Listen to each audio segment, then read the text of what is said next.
नाशिकमध्ये रात्रभर सुरू असलेल्या पावसामुळे नाशिकच्या गोदावरी नदीची पाणी पातळी देखील वाढल्याचे पाहायला मिळतंय। नाशिकमधल्या रामकुंड परिसरातील रामकुंड आणि गांधी तलाव हा संपूर्ण पाण्याखाली गेल्याचे चित्र पाहायला मिळत असून सकाळच्या वेळी धार्मिक विधींसाठी येणारे पर्यटक हे आपला जीव धोक्यात घालून या ठिकाणी पूजाविधी करताना दिसतायत। प्रशासनाकडून वारंवार आवाहन करून देखील पर्यटक आपला जीव धोक्यात घालताना दिसतायत। आढावा घेतलाय शुभम बोडके।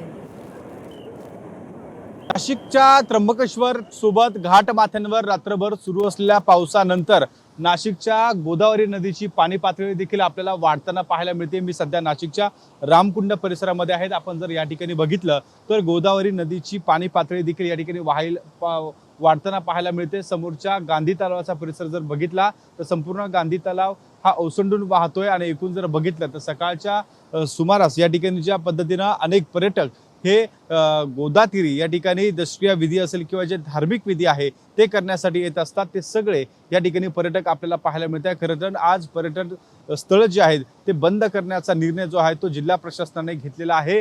कोणीही त्या ठिकाणी आपला जीव धोक्यात घालू नये असे आवाहन जे आहे ते वारंवार प्रशासनाच्या माध्यमातून केलं जात आहे। तरी देखील अशा पद्धतीने आपण जर बघितलं तर हे भाविक त्या ठिकाणी गोदावरी नदीच्या काठावर जाऊन या ठिकाणी पूजाविधी करताना पाहायला मिळत आहे। खरं तर प्रशासन देखील या ठिकाणी आपल्याला एकूणच सकाळपासून पाहायला मिळत होतं, मात्र या ठिकाणी पोलिसांनी आणि सोबत नाशिक महानगरपालिकेने वारंवार आवाहन करून देखील या ठिकाणी जे पर्यटक आहे ते आपला जीव धोक्यात घालताना पाहायला मिळत आहे। आणि दुसऱ्या बाजूला आपण जर मागच्या बाजूला बघितलं तर अशा पद्धतीने या ठिकाणी गोदावरी नदीचा जी पाणी पातळी आहे ती वाढताना पाहायला मिळते। रामकुंड परिसरातल्या या दुतोंड्या मारुतीच्या पायाच्या अगदी जवळपर्यंत हे या ठिकाणी पाणी पोहोचलेलं आहे।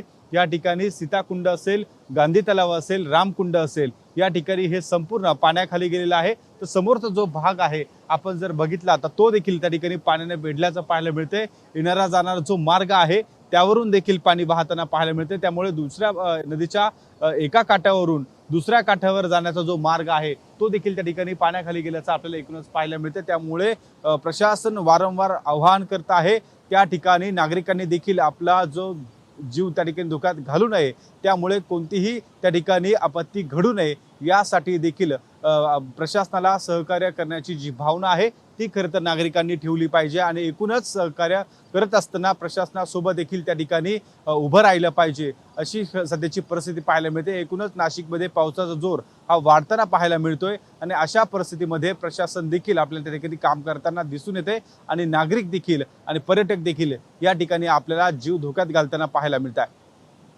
कॅमेरामॅन धनंजय दारुंडेसह शुभम बोडके, एबीपी माझा, रामकुंड, नाशिक।